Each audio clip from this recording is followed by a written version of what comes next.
آج کا جو موضوع ہے میرا، زندگی میں ہم چاہتے ہیں کہ ہم بہترین لوگوں میں شامل ہو جائیں، بیسٹ لوگوں میں میرا شمار ہو، مگر یہ کون طے کرے گا، ڈیسائیڈ کرے گا کہ کون بیسٹ ہے، کون بہترین ہے؟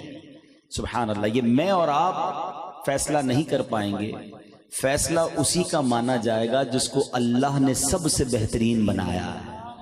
سارے اچھوں سے اچھا سمجھیے جسے، ہے اس اچھے سے اچھا ہمارا نبی۔ نبی پاک علیہ الصلوۃ والسلام نے ایک حدیث میں نہیں، کئی احادیث میں بہترین لوگوں کی کیٹیگریز بیان کی، ان کے طبقات بیان کی کہ تم میں بہترین وہ ہے، بیسٹ امنگسٹ یو، تم میں بہترین وہ ہے۔ اس طرح کی کئی حدیثیں ہیں، اور سبحان اللہ، اللہ تعالیٰ دعوت اسلامی کے شعبہ مکتبۃ المدینہ المدینۃ العلمیہ کو سلامت رکھے۔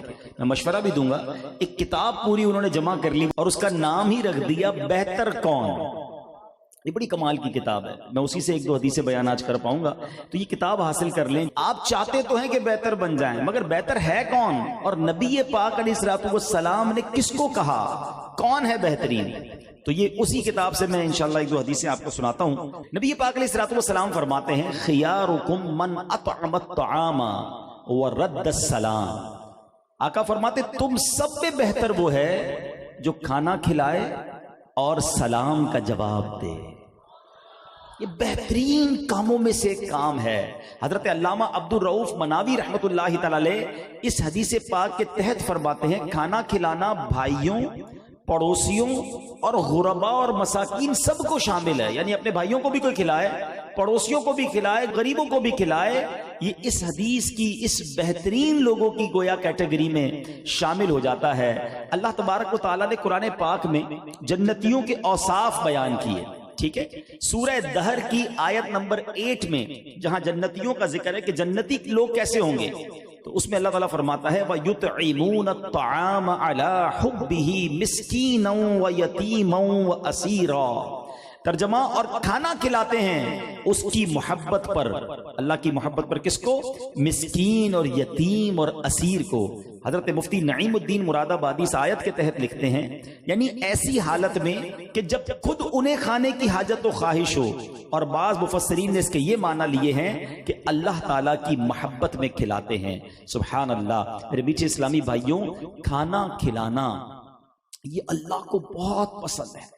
اپنی اپنی حیثیت کے مطابق یہ کام اپنے ذمے لے لیں، اور میں آپ کو ایک فارمولا بتاتا ہوں، دنیا میں دیکھ لیں جتنے لوگ کھانا بانٹتے ہیں نا، آپ دیکھیں اللہ پاک ان کے رزق میں برکت ڈال دیتا ہے، وہ ترقی کرتے نظر آئیں گے۔ آپ جتنے بھی کھانا کھلانے والے لوگ ہیں نا، آپ ذرا غور کریں، ان کے بارے میں چیک کریں، تو آپ دیکھیں گے ان کا سرمایہ، ان کا مال، ان کی برکت ہی آ رہی ہوگی، کیونکہ یہ اللہ کے پسندیدہ کاموں میں سے کام ہے۔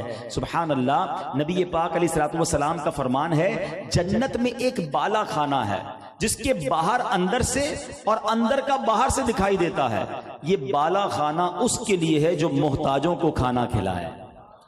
اور یہ آپ نبی پاک کی سیرت میں دیکھیں، جو صحابہ اکرام آتے، اصحاب صفہ کو کھانا کھلاتے، اور لوگ آتے، حالانکہ تھوڑا ہوتا تھا، نبی پاک انہیں کھانا کھلاتے۔ اور آپ نے دیکھا ہوگا کئی معجزات نبی پاک کے کھانے سے متعلق ہیں، کہ ایک بکری ہوتی تھی 1000 آدمی کھا لیتے تھے، تھوڑی کھجوریں ہوتی تھی پورا کنبہ کھا لیتا۔ تو نبی پاک سب میں تقسیم فرماتے۔ پھر یہی ماشاءاللہ وصف جو ہے آپ کو اہل بیت میں نظر آئے گا، حسنین کریمین میں نظر آئے گا، خاتون جنت میں نظر آئے گا، پھر صحابہ کرام میں نظر آئے گا۔ سارے صحابہ کھانا کھلانے کا جو عمل ہے نا، یہ بڑا نیکی کا کام، اپنے اپنے حصے کا تھوڑا تھوڑا یہ کام ضرور کرتے رہا کریں۔ ایک بزرگ کے بارے میں آتا ہے، ان کا نام تھا حضرت سیدنا عبید اللہ بن عباس۔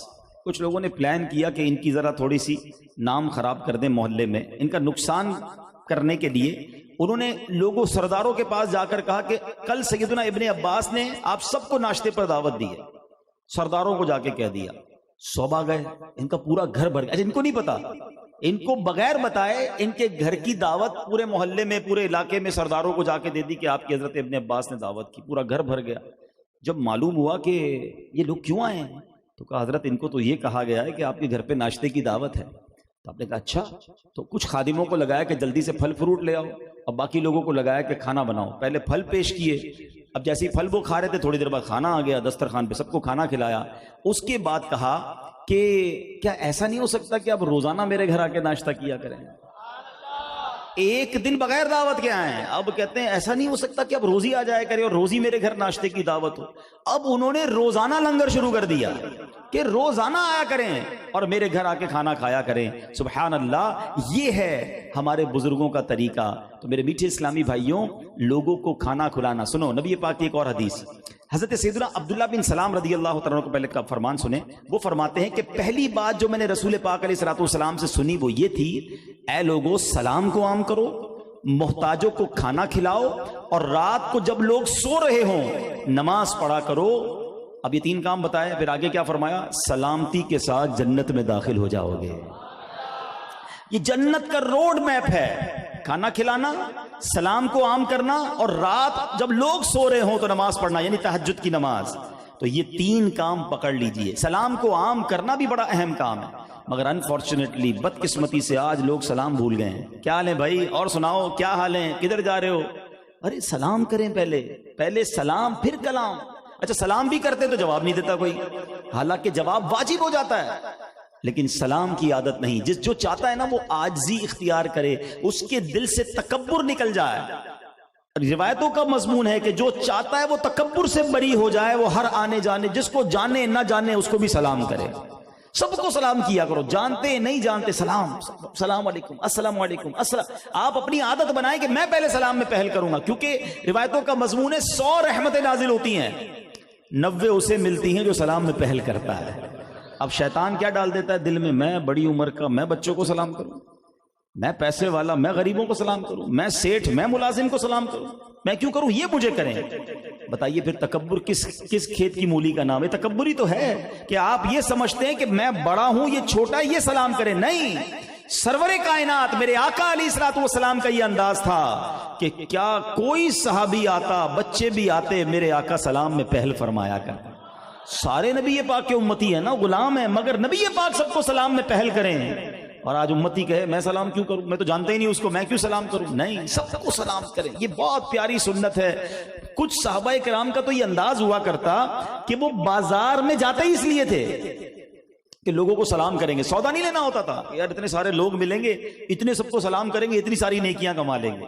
تو یہ وہ نیکی ہے جو آپ کمانا شروع کریں، اس سنت کو عام کریں. تو سلام کو عام کریں گے انشاءاللہ.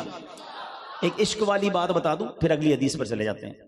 بات یہ ہے کہ نبی پاک علیہ الصلوۃ والسلام کے دور میں کئی صحابہ کرام پلان کرتے تھے کہ پیارے آقا کی بارگاہ میں جائیں گے اور ہم پہلے سلام کریں گے. وہ پلاننگ کر کے جاتے تھے، مگر جب بھی جاتے وہ سلام کرتے اس سے پہلے نبی پاک کی سلام ارشاد فرماتے تھے. اور علماء کتنی پیاری بات لکھتے ہیں کہ یہ عادت کریمہ نبی پاک کی آج بھی جاری ہے. ہاں، میرے آقا تو قبر منور میں حیات ہے نا، تو علماء لکھتے ہیں کہ آج بھی کوئی غلام مدینے جائے اس سے پہلے کہ وہ نبی پاک کو سلام پیش کرے، پیارے آقا خود پہلے سلام فرماتے ہیں. تو یہ ہے نبی پاک، اور ہم امتی ہو کر سلام کرنے میں کہیں کہ میں کیوں کروں سلام. تو آج یہ نیت کر کے جاؤ اپنی حیثیت کے مطابق، کھانا بھی کھلائیں لوگوں کو اور انشاءاللہ سلام بھی عام کریں گے، کیونکہ یہ بہترین لوگ فرمائیں. اگلی بات نبی پاک کی ایک اور حدیث، اور میں نے آپ کو پہلے ہی کہہ دیا کہ اس کو آپ جو ہے وہ اس کتاب کو آپ پڑھیں گے تو انشاءاللہ اور بھی حدیثیں آپ کو ملیں گی. ایک اور بڑی پیاری حدیث، پیارے آقا علیہ الصلوۃ والسلام فرماتے ہیں، بخاری شریف کی حدیث ہے، ان من خیارکم احسنکم اخلاقا. آقا فرماتے تم میں سے بہترین شخص وہ ہے جس کا اخلاق اچھا. بہترین لوگوں میں فرمایا ہے، لڑائی جھگڑے والا، طنز کرنے والا، ڈانٹ ڈپٹ کرنے والا، جھاڑنے والا، بات بات پر ٹوکنے والا، یہ اچھے اخلاق نہیں ہیں. اخلاق اچھے کتنے پسندیدہ ہیں کہ بہترین فرمایا کہ تم میں بہترین وہ ہے جس کا اخلاق اچھا. اور نبی پاک کی ایک بڑی پیاری حدیث ہے کہ پیارے آقا نے فرمایا کیا میں تمہیں دنیا اور آخرت کے سب سے بہترین اخلاق والے کے بارے میں نہ بتاؤں. ہو سکتا ہے آپ کے ذہن میں سوال بھی پیدا ہو کہ ٹھیک ہے اخلاق جس کے اچھے وہ سب سے اچھا، اخلاق اچھے والا کون ہے؟ نبی پاک نے اس کو بھی ڈیفائن کر دیا، اس کی بھی وضاحت فرمائی. فرمایا جو تم سے تعلق توڑے تم اس سے تعلق جوڑو، جو تمہیں محروم کرے تم اسے عطا کرو، اور جو تم پر ظلم کرے تم اسے معاف کر دو. ہاں یہ ہے کام تھوڑا مشکل، عادت بنانی پڑے گی. بندہ کہتا ہے اچھا کچھ لوگ بڑے اخلاق والے ہوتے ہیں، میٹھے پیارے، مسکرائیں گے، بڑے اچھے انداز سے ملیں گے. کب تک؟ جب تک ان کے مزاج کی بات چلتی رہے. ذرا ان کا کہنا نہ مانے، ذرا ان کے مزاج کے خلاف کوئی بات کرے تو وہی مسکرانے والے کی آنکھیں لال ہو جاتی ہیں، وہی میٹھی میٹھی باتیں کرنے والا گالیاں دینا شروع ہو جاتا ہے، وہ آستینے چڑھاتا ہے. عجیب سا جملہ مشہور ہے نا، بھائی ہم تو شریف کے ساتھ شریف ہیں، بدماش کے ساتھ بدماش ہیں. یہ میں نے کہا یہ کدھر سے سیکھ لیا بھائی؟ کون سا بٹن لگا ہوا ہے آپ کے اندر کے جب بدماش سامنے آتا ہے تو آپ بھی بدماش بن جاتے ہیں؟ بھائی شریف شریف کے ساتھ بھی شریف ہوتا ہے، بدماش کے ساتھ بھی شریف ہوتا ہے. یہ کون سا نیا فارمولا آ گیا؟ بھائی غلط آدمی ٹھیک کب ہوگا؟ جب آپ اس سے اچھی بات کریں گے. آپ بھی وہ گالی دے گا، آپ بھی گالی دیں گے، وہ لڑائی کرے گا، آپ بھی لڑائی کریں گے، تو پھر کیا فرق رہا اس میں اور آپ میں؟ فرق تو یہ ہے سلام اس پر کہ جس نے گالیاں سن کر دعائیں دی، سلام اس پر کہ جس نے خون کے پیاسوں کو کبائیں دی. ایک طرف تو کہتے ہیں میں نبی پاک کا غلام ہوں، اور پیارے آقا علیہ الصلوۃ والسلام کی سیرت پر عمل کرنے کے لیے کوئی تیار نہیں ہے. ہر بندہ ریڈی ٹو فائٹ ہے. ادھر کوئی مزاج کے خلاف بات ہوئی، بندہ کہتا میں بتاتا ہوں کون ہوں، اور واقعی وہ بتاتا ہے کون ہے. جب وہ کرتا ہے نا عمل تو پتہ چل جاتا ہے وہ کون ہے. اللہ کے بندوں پسندیدہ بہترین وہ ہے جس کے اخلاق اچھے ہیں. لڑائی جھگڑا نہیں کرتا شریف آدمی، اخلاق والا گالیاں نہیں نکالتا، اخلاق والا کسی کا دل نہیں توڑتا، اچھے اخلاق والا کسی پر طنز نہیں کرتا. خدا را اپنے اخلاق، ہمارے کئی گھروں میں لڑائی جھگڑے ختم ہو جائیں اگر ہمارے اخلاق اچھے ہو جائیں، ہماری دوستیاں ختم ہو جائیں. مسجد کے اندر آ کے لڑ رہے ہوتے ہیں، جس کے اخلاق برے ہیں نا وہ باہر بھی گڑبڑ کر رہا ہوتا ہے، مسجد میں بھی لڑ رہا ہوتا ہے. ارے اللہ کے بندو، اللہ کے گھر کو تو چھوڑ دو. تو پلیز اس حدیث پاک کو بیان کرنے کا مقصد یہ ہے کہ اچھے اخلاق. اور ایک بہت پیاری حدیث ہے، نبی پاک علیہ الصلوۃ والسلام نے فرمایا کیا میں تم میں سے بہترین کی خبر نہ دوں؟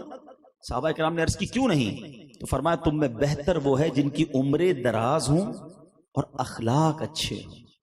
اللہ سے لمبی عمر مانگو مگر نیکیوں والی مانگو، کیونکہ جس کی گناہوں والی زندگی ہے اس کی تو لمبی زندگی زیادہ مار پڑے گی اسے، لیکن جو نیکیوں والی زندگی گزار رہا ہے، اخلاق والی زندگی گزار رہا ہے، اس کے لیے لمبی عمر بڑی اچھی ہے.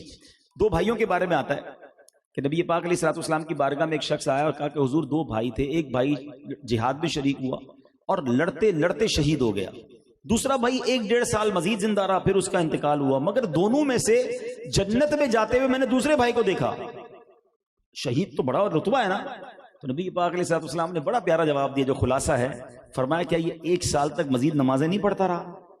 اس نے 1 سال میں مزید روزے بھی رکھے رمضان کے، ذکر و اذکار بھی، یعنی اور نیکی. عمر بڑی ہوئی، 1-1.5 سال زیادہ ملا تو یہ 1-1.5 سال نیکیاں کرتا رہا، تو ان نیکیوں کی وجہ سے یہ شہید سے پہلے جنت میں چلا گیا. تو اللہ عمر طویل دے یہ مانگو، مگر ساتھ یہ بھی مانگو کہ مولا نیکیوں والی زندگی دے. ہر دن اب یہ میں اور آپ سب سوچیں کہ میرا اور آپ کا روز جو دن گزرا، جیسے آج کے ہی دن لے لیں، آج کا دن میری اور آپ کی زندگی میں نیکیوں کے اضافے کا باعث بنا یا گناہوں کے اضافے کا باعث بنا؟ یہ سوچنے والی بات ہے. حالانکہ ہم سارے جتنے بھی ہیں نا، چھوٹے سے لے کے بڑے تک، ہم سب اپنی اپنی قبر کے قریب ہوئے. ایسا ہی ہے نا، ایک دن کم ہو گیا نا زندگی میں سے. جو بھی میری زندگی ہے، آپ کی ہے، ہماری زندگی کا ایک دن آج چلا گیا. ہم قبر کے، آخرت کے امتحان کے قریب ہو گئے. ٹھیک ہے، ہونا کیا چاہیے تھا؟ امتحان قریب آتا ہے تو تیاری بڑھائی جاتی ہے. ہونا یہ چاہیے تھا کہ آج ایک دن گزرا، میری نیکیاں بڑھتی ہیں، مگر کئی ایسے ہوں گے جن کی آج نمازیں قضا ہوئی ہوں گی. اس کا مطلب کیا ہوا؟ دن گزرا، گناہ بڑھے. اللہ نہ کرے کسی نے حرام دیکھا، گناہ بڑھے. حرام بولا، گناہ بڑھے. حرام سنا، گناہ بڑھے. حرام کمایا، گناہ بڑھے. دن گزرا اور گناہ بھی بڑھے. یہ کیسی زندگی ہے؟ ہونا یہ چاہیے کہ میرا ہر گزرنے والا دن میری نیکیوں میں اضافے کا باعث بنے. خدا را یہ آج میسج لے کر جاؤ. یہ سوچ لینا کہ جیسے جیسے دن گزرتے جا رہے ہیں میں قبر کے قریب ہو رہا ہوں. ہمیں نہیں پتا ہم میں سے کون آج چلا جائے، کل چلا جائے، کبھی بھی جا سکتے ہیں. آگاہ اپنی موت سے کوئی بشر نہیں، سامان 100 برس کا ہے، پل کی خبر نہیں. تو پلیز اپنی اس گزرتی زندگی کے بارے میں غور کریں. اللہ کرے کہ اللہ ایسی زندگی دے دے کہ ہر گزرنے والا دن میرے درجے بڑھا رہا ہو، میں اللہ کے قریب ہو رہا ہوں، معرفت الہی بڑھتی رہے، عشق رسول بڑھتا رہے، ہیں جنت میں درجے بڑھ رہے ہوں، پھر زندگی کا مزہ ہے نا۔ وہ زندگی کس کام کی کہ ایک دن گزرا اور اللہ اور ناراض ہو گیا، میں نے اللہ کی نافرمانی والا ایک اور کام کر لیا، نمازیں اور قضا ہو گئی۔ سوچے وہ بندہ کبھی ایسا کاروبار کرتے دیکھا کسی کو کہ وہ دکان کھولے اور کہ یار روز 5,000 کا نقصان کر رہا ہوں، آج دن گزرا 5,000 ختم، دوسرا دن گزرا، بندہ بولے پاگل ہو گئے ہو، بند کرو دکان بھائی، روز نقصان۔ ایسا کاروبار کوئی نہیں کرتا، مگر ہم زندگی ایسے ہی چلا رہے ہیں۔ بتاؤ نا، ہر گزرنے والا دن ہمیں اللہ سے دور کر رہا ہے، معاذ اللہ گناہوں میں اضافہ ہو رہا ہے۔ بچے بیٹھے، اسٹوڈنٹ بیٹھے، ہمارا دنیا میں امتحان آنے والا ہو، 10-15 دن رہ گئے ہوں، بچے کو نیند نہیں آتی، رات رات بھر جاگ رہے ہوتے ہیں، امتحان 2 دن باقی ہو تو اور تیاری، جتنا امتحان قریب اتنی تیاری۔ ارے اللہ کے بندو، ہر گزرنے والا دن ہم قبر کے امتحان سے قریب ہو رہے ہیں، کب کریں گے تیاری؟ پتا تھوڑی ہمیں کہ کب چلے جائیں گے۔ موبائل فون پہ میسج آتا ہے کہ بھائی بیلنس ختم ہو گیا، ڈلوا لو۔ زندگی میں میسج نہیں آئے گا کہ زندگی ختم ہو گئی ہے، توبہ کر لو، 2 دن رہ گئے نماز پڑھ لو، 3 دن رہ گئے قرآن پڑھ لو، کان پکڑو، اللہ سے معافی مانگو، جانے والے ہو۔ نہیں، ہم میں سے کسی کو نہیں پتا چلتا اور بندہ دنیا سے چلا جاتا ہے۔ ہو سکتا ہے آج کسی کی آخری رات ہو۔ اللہ سے دعا کرتے ہیں، یا اللہ جب تک زندہ رکھیو، نیکیوں والی سنتوں والی زندگی دینا۔